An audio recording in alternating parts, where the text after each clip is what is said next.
मनोहर का घर पुराने कब्रिस्तान के पीछे था और उसके घर के छत से वे कब्रिस्तान अच्छे से दिखता था।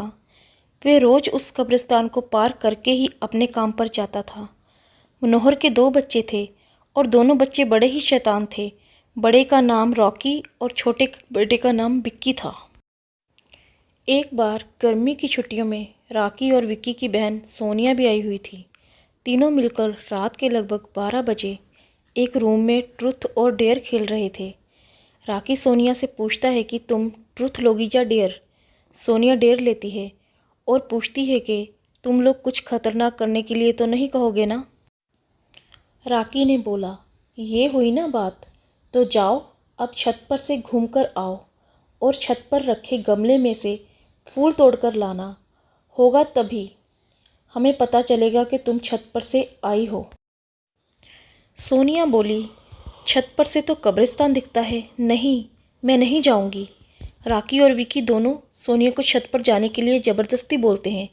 सोनिया छत पर जाती है और जैसे ही गमले में लगे फूल की तरफ बढ़ती है, तभी उसकी नज़र कब्रिस्तान की ओर पड़ती है।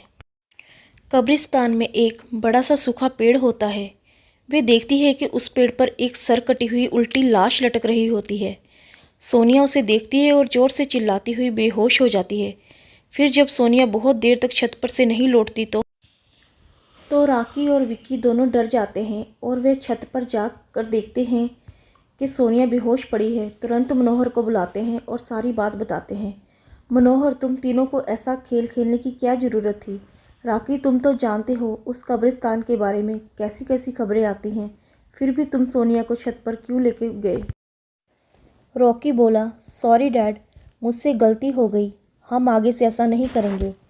मनोहर, और फिर कभी दोबारा ऐसा काम किया तो तुम दोनों को उसी कब्रिस्तान में छोड़ आऊँगा। अच्छा सोनिया बेटा, ये बताओ तुमने वहाँ ऐसा क्या देख लिया कि तुम वही बेहोश हो गई थी? सोनिया सहमी हुई हालत में मनोहर को सारी बात बताती है कि उसने क्या देखा।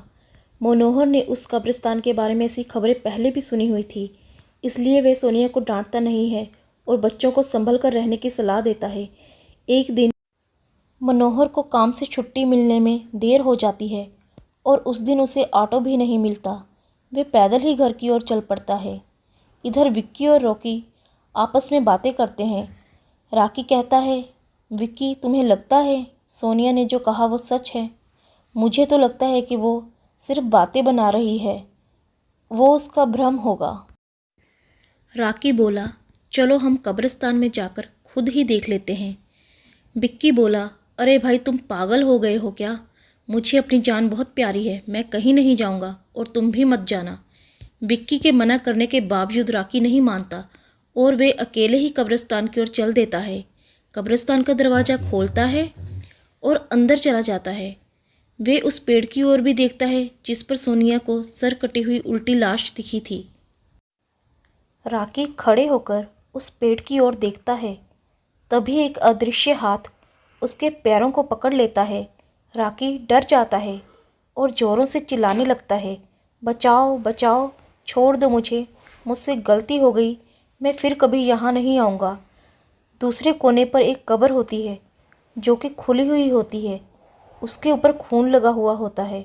वे अदृश्य हाथ रॉकी को खींचकर लाते हैं और उस कब्र में ढकेलने की कोशिश करने लगते हैं। रॉकी चिल्लाता है, छोड़ दो, मुझसे गलती हो गई, मैं फिर यहाँ कभी नहीं आऊँगा, मुझे मत मारो, मुझे जाने दो। मनोहर काम से पैदल घर पहुँचने वाला ही होता है। जैसे ही वे कब्रिस्तान से गुजरता है, उसे रॉकी की आवाज़ सुनाई देती है। मनोहर बोलता है, ये क्या? ये तो रॉकी की आवाज़ लगती है, ये तो कब्रिस्तान से आ रही है, मुझे जाकर देखना चाहिए। दोस्तों, अगर आप इस कहानी का अगला भाग जानना चाहते हैं तो मेरे चैनल को सब्सक्राइब करें, इस वीडियो को लाइक करें और मुझे सपोर्ट कीजिए। मुझे आपकी सपोर्ट की बहुत ज़रूरत है। धन्यवाद।